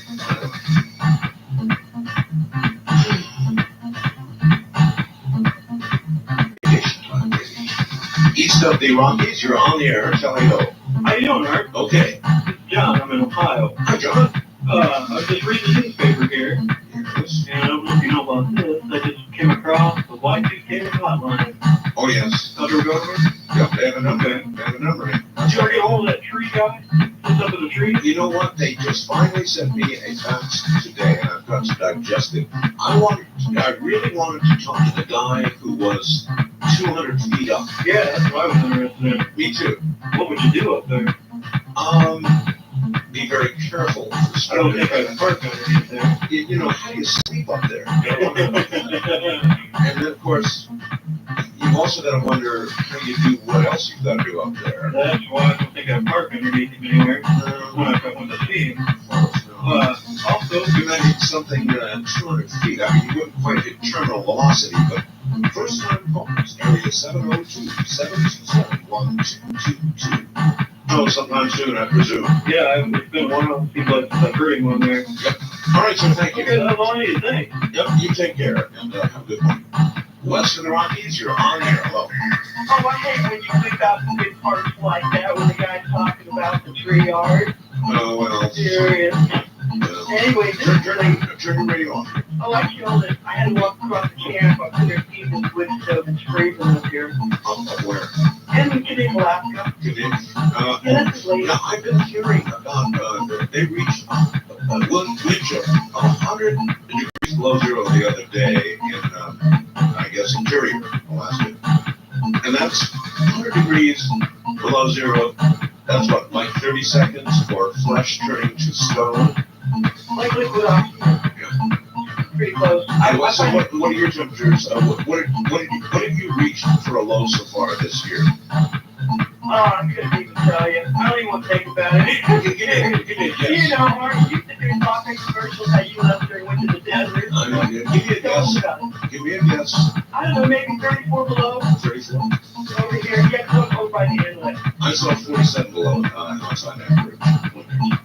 Yeah, I know. It's like when you're trying to start getting square in the morning. But see, I completely rejected the cold. I had a heater in the oil pan, in the water, in the interior of the car. I had everything heated. I must have used more electricity when I lived up there than half of what comes out of Boulder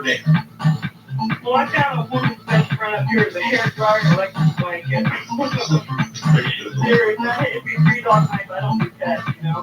There's no pets. Or just say what I call them. All right. Okay, the other night I tried to get through when he had Ed James on there. Yes. And you remember how he was sitting there and he was talking about when he was doing that remote viewing, how he knew that Lucifer was watching him? Yes. Okay, well, I was thinking about, well, maybe he's the father of lies, okay? Maybe if he knows that he can be remotely viewed, wouldn't he want to, like, put that out there and make it look like he's just a little baby eating maggots laying in the ditch? But he's actually, you know, and then he did that Antichrist line, which means the spirit of Antichrist is what, already in the world? You prove that, right? Okay. So the way that I'm looking at it is I thought maybe somebody calling from your international line. You know, you got that son bin Laden, you know, he's from the line of Ishmael. Yeah. And then what you got Juan Carlos, king of Spain. If I were to open a bin Laden line, I would get, I'll bet you, an entire string. If I prove it to you, I'd get all kinds of bin Ladens. Well, you know how Clinton had, you know, like the country ain't gonna take it down because the economy's good. You know, people ain't gonna judge him. Well, I think Mr. Babylon's gonna get judged. All right, well, I appreciate the call. Thank you. I don't know. It's not the country, it's not the people that want to take it down. It's the Republican majority in the Senate House. Whether you like it or not, I do believe the polls. I hear people screeching and I don't believe the polls, I don't think. Well, they're generally right. About 75% of people just want this over with, and they're going to drag it out for every, I was going to say ounce of political asset they can get, but I don't think they're getting much political asset from this. They think they are, apparently. But those who are out to get the president now, I don't think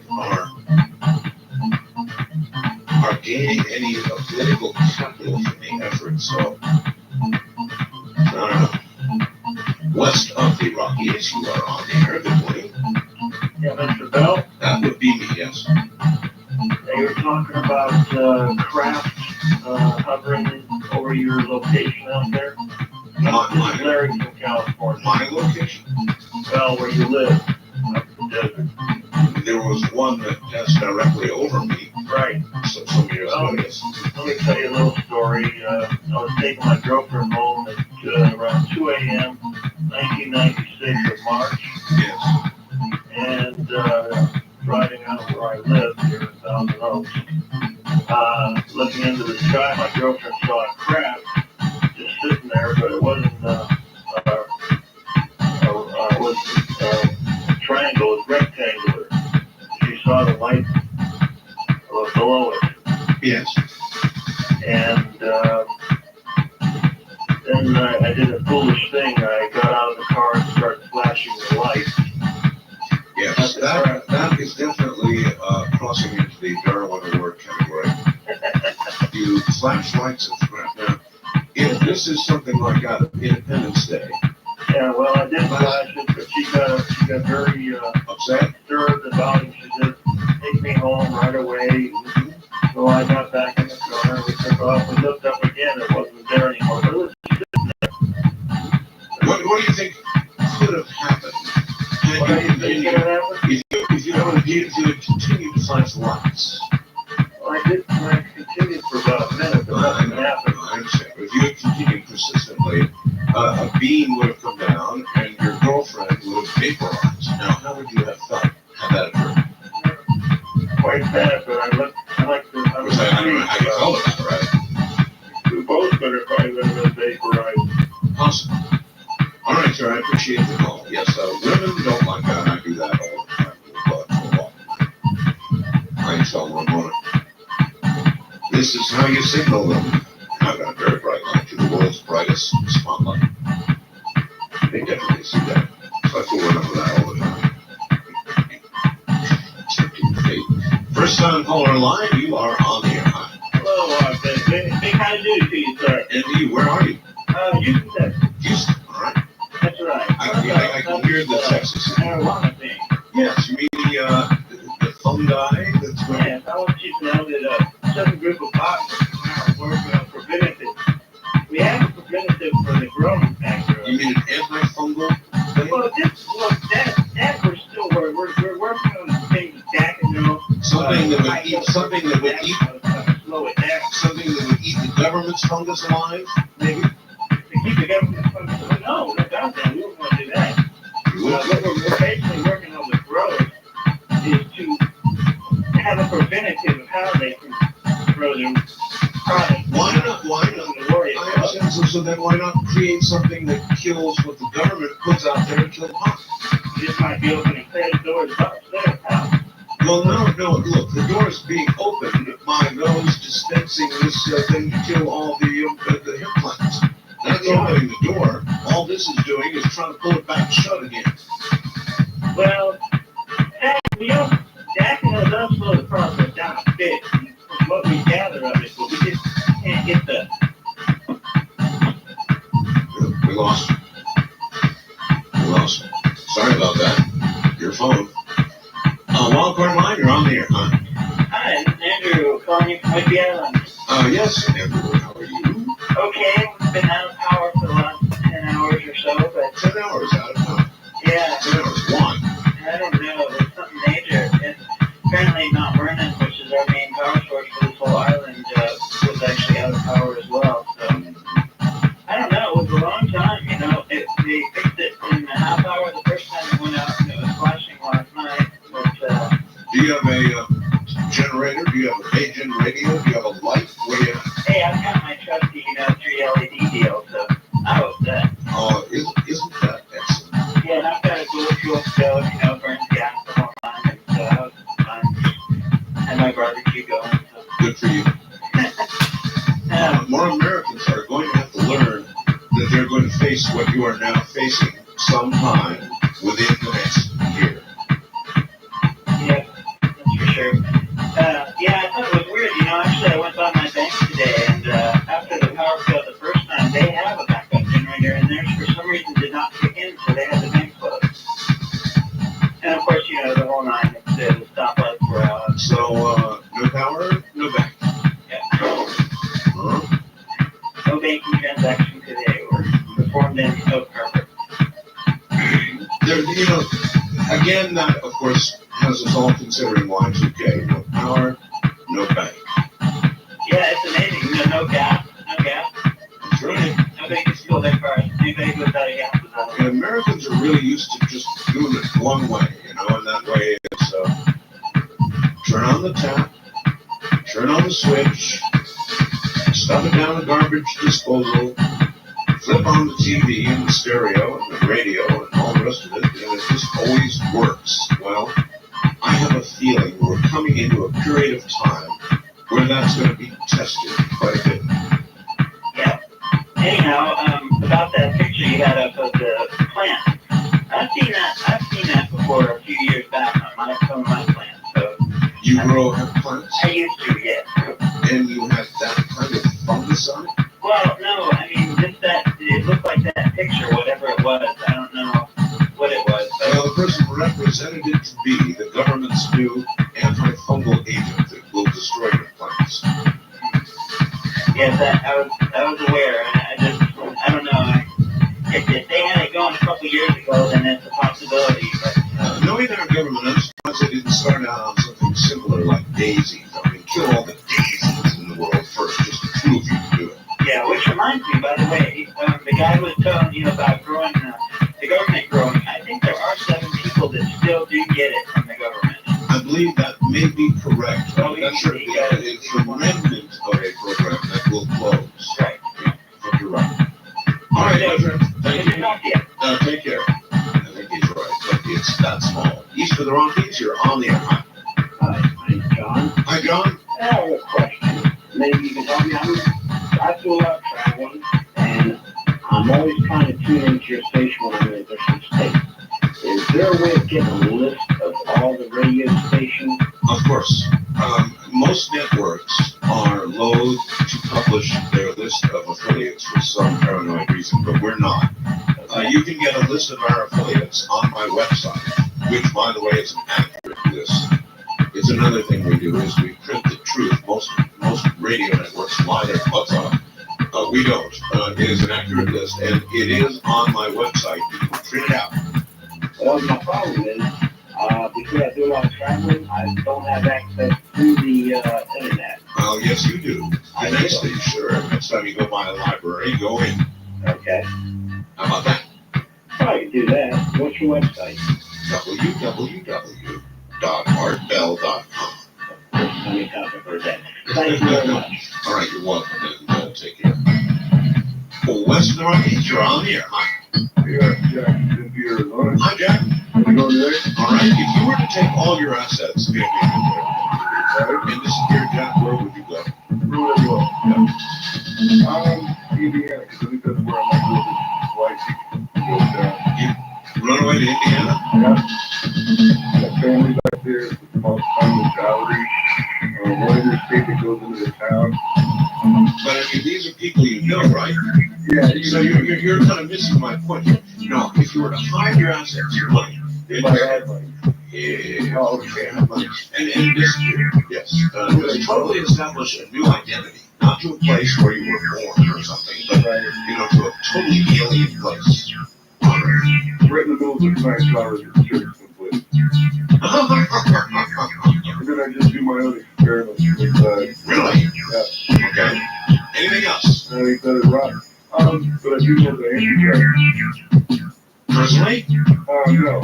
I was watching a PBS special, Yeah. and they had a photo of that Benjamin Netanyahu. Benjamin Netanyahu, yes. Wait, you think he's the Antichrist? There was a picture where he was working right at the photography. Yeah. Well, a lot of people do that when they get the pictures taken. I understand exactly. But the look I didn't say. Did you see glowing red eyes? No, it was just cold. It wasn't an exciting, but Calculating. cold, Kind of calculating. like I am the Lord Artbell. Now again, here's Art. Randy, what a fine wife you've been. And indeed, one day, Randy got married. She was fine and figure of a woman with a great personality. But then, years later, Randy turned into a horrible, shrieking shrew of a bitch. And you had to get away from her. Having been away from the ocean for a while, how would you do it? Well, my guest is going to come on and tell you. He's the author of Hide Your Assets and Disappear. I love that title. He's actually a PR. Edmund J. Pascal. I may be slaughtering his name, I don't know. I'll tell you more about him in a minute. I hope that 10-year executives, Jay Corn, Clear Channel, is very clear this morning. Edmund J. Pascal is one of the nation's top 10 private investigators. He has also become recognized as one of the most informed financial and asset recovery experts in the country. His expertise has prompted many clients in industry and government to utilize his investigative talents to document fraud, locate and recover hidden assets.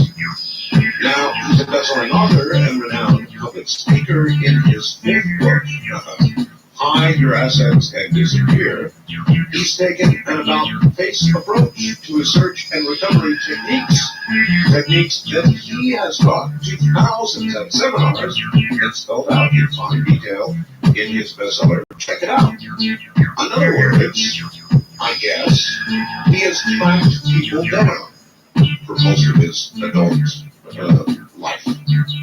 And so he would be the ideal guy to tell you how you could not get tracked down, right?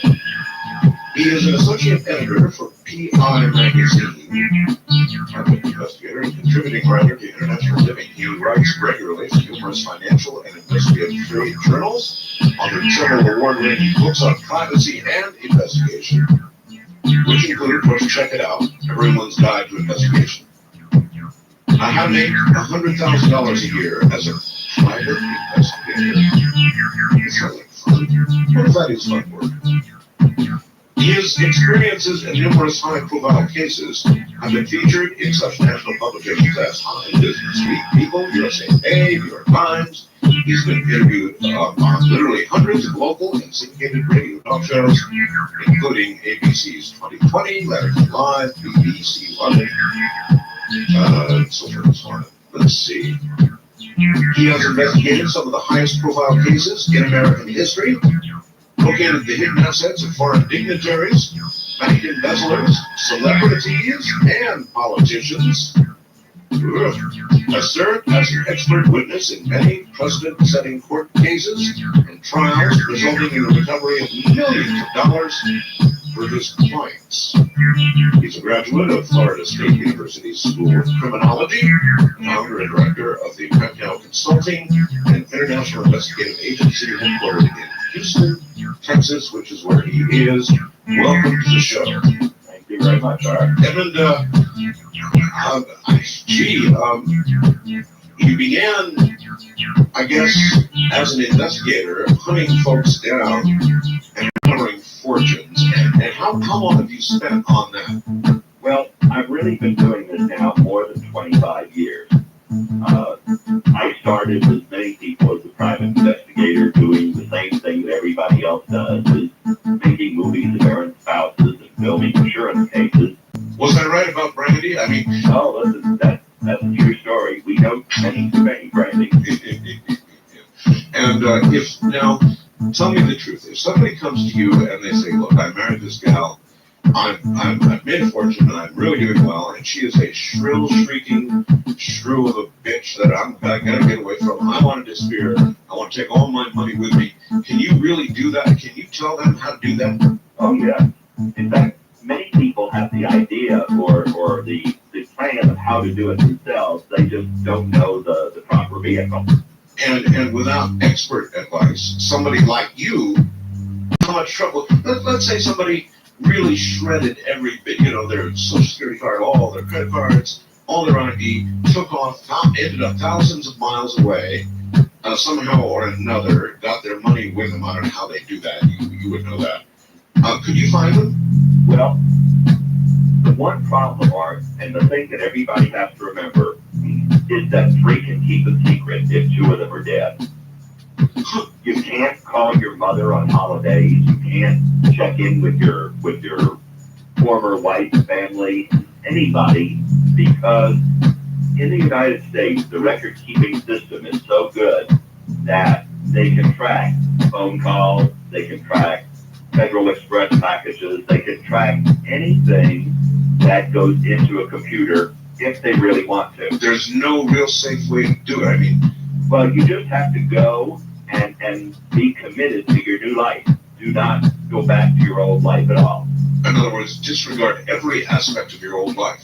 That's right. It's the delete button, and that's it. That's really hard, isn't it? Government agencies specialize in doing that for people who testify in particularly nasty criminal cases against the mob and stuff like that. And they put them through a whole program, and I suppose they teach them all of these things, don't they? Well, they try, but the way that a lot of these people get caught or get, banged up later in life by somebody that's on the other side is the same thing. They go back to their old ways, they call their old family, they get drunk one night and, make contact with someone that just blows their whole cover.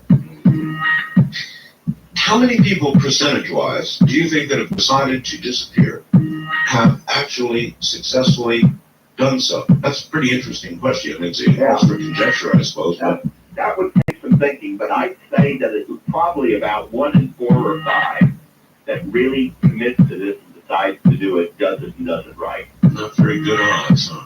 Well, And that's what you do, is improve the odds. exactly. Now, did you think real hard before you wrote this book about the negative side of writing this kind of book, telling people how to run away from everything? Well, I thought about it. What had happened is for many years I taught for the government and for professional associations how to find all this. And then one day somebody came to me and said, "Ed, would you teach the other side? Would you come on a cruise ship, go into the Cayman Islands and teach a group of people that want to have the privacy? Would you do this?" And We have a lousy telephone line here. I think we've got our connection's winding out a little bit. We may reconnect at the bottom of the hour. Let's see if we make it. Anyway, so you went on a cruise ship. You had that opportunity. Right, and the more I thought about it, the more I realized that things have gone overboard. There's far too much invasion in our personal lives, and really, we need more privacy. Coming from you, that's a strange thing to say because you spent all of your early career invading privacy, right? True story. Tracking people down. I mean, looking for phone records. I don't know. Yeah, how do you track somebody down? Phone records and how else? If you've got somebody who absconded with a whole bunch of embezzled money, let's say $500,000 or so down into South America, or $1 million, a lot of people do that, Right? How do you get them? Well, there's a lot of ways. When you travel, there's a record. Every time you do an airline ticket, there's an agency in Virginia called the Airline Reporting Corporation that knows where you've gone. No kidding. I didn't know that. Yeah, there's just tons of agencies that collect government, and they give it to the government if they ask for Well, it. how do you get that information? Well, a lot of the information becomes publicly available through the courts or through things that you do. It's like your most personal private document is your tax return, That's true. but it becomes a public record if you have a divorce, if you get involved in a lawsuit over money, they subpoena it, and it goes into a file that becomes public to the rest of the world. So those things happen. And then when you travel, there's a record. The airlines have a record. The government has a record when you re-enter the United States. Okay, but, well, true. Now, the passport part would be harder. Flying domestically, of course, all you've got to do is show picture ID and they're happy. You could buy a ticket, I think, using pay cash, right? And then using a false picture ID. You can't try to go buy a ticket and pay cash today. You They can't do it. don't want to do it. They want credit cards. They want a paper trail. You mean to say they won't take cash? You can't make them take cash? I have seen times when no, they will accept no cash. They want a credit card to verify identity. When you check into a hotel, Wow. don't they want a credit card to swipe just to verify your identity? Well, they want a credit card to swipe, yes, but they say it's ostensibly for any room charges and so forth. That's what they say. And you don't have to do it. You can say no. True, but they don't have to give you the room. Well, The thing is, it becomes more and more difficult to move and travel just on cash. It can be done. And see, the thing is, you can be smart, you can be cool, you can do this yourself, but if you take someone with you, a wife, a girlfriend, a child, anybody, yes. you quadruple the chance of getting caught. So your best chance is doing it all by your lonesome. Just pick up and go. And remember the magic words. 3 can keep a secret if 2 of them are dead. Don't tell anybody anything. And if you do, you've got to kill them. Just about. When, going back to your former, before we come back to disappearing, but going back to the former work you did you ever feel guilty about doing what you did? I mean, for example, some poor slob of a guy who was married to the disastrous Brandy, and he makes it to someplace in Italy or South America or Asia or something, and you, for Brandy and for a sum of Brandy's money, you go find the guy, and then when you find him, you're about to turn him back over to this shrill, shrieking, horrible little bitch. So, do you ever feel guilty about that? Well, I have felt for some cases like that either they deserved each other or neither one of them deserved anything. Usually when I do it, I don't do it for Brandy. I do it for Brandy's law firm of Dewey, Cheatham, and Howe. But they, it's something, doing this many years, I've seen the abuses, and that's one of the reasons I really started doing this. In other words, you really got sick of that kind of work. Well, to some degree, yes. I did a lot of the failed bank and savings and loan investigations. Oh, I yes. saw a pattern of what went on there. And on one side of it, there was a lot of fraud, there was a lot of problems, et cetera. But on the other side of it, there's a lot of people that got caught up in something that they didn't know what was going on, and they were ruined for life. Sure. And so, at times, you would feel sorry for your targets. Yeah. But you've got to go ahead and do it anyway. Business is business. Business is business. What about, do private investigators ever get, I mean, let's back up a little bit. The typical Hollywood portrayal of a private investigator is of a guy up on a ladder taking a picture of a couple of people copulating for the spouse who thinks somebody is fooling around. That's the way Hollywood typically depicts a private investigator. Kind of the first rung on the PI ladder, I suppose. Is that roughly accurate? Well, it was 25 years ago when I got into business. Everybody that was a private investigator had failed as a police officer or something like that. Today, there's a lot of people in the business that never wore a gun, never wore a badge, and their background is in computer skills or in real estate searching or in one of a dozen other fields. And the business they do today is not the errant spouses because the laws have pretty much legislated out fault in divorce. Yes. But the bigger issues today, one of my best friends, Bill Kazurek, has a nationwide firm that does nothing but make movies of people that are faking injuries. And then another one, a good friend of mine, does nothing but things like I do, which is checking out the backgrounds of people. Only he does it for women who want to know if their prospective spouse is really worth what he says he is. I do it more for business. In other words, find out if the company is really worth what they say it is. Yes, or is this money that I'm getting ready to invest going to someone that's going to treat it as well as I am? Fascinating. Do you enjoy your work? I really do. It's a fun business. I learn something new every day, and in most cases, I really feel that I've done some good and I've helped somebody. But there apparently are a few where you still carry guilt. We all carry guilt about some things we've done in our lives. Yeah, there's always a thing or two you say, if I could have done that different, or if I could have told this person 3 years ago, just walk away from this. Don't do it. Then you would have saved them. Yeah, I have seen people all the time that have gotten so far into something that there's no getting them out, and I really feel sorry for them. What kind of people mostly want to disappear? I mean, really disappear? Well, there's several kinds. We'll say first is the person that's really done something wrong. Somebody that's either broken the law or they've gotten into some situation where they see no out. Oh, can you help somebody like that without yourself breaking the law? Oh, yes. You're kidding. First of all, I'm not going to tell anybody to break the law. No, I'm talking about after the fact. Now, that would seem to be an accessory almost to the crime. Listen, hold on. We'll clear that one up when we get back. But imagine one day, a phone booth, it's snowing, it's New Jersey. You hear this song, you're gone. There you go.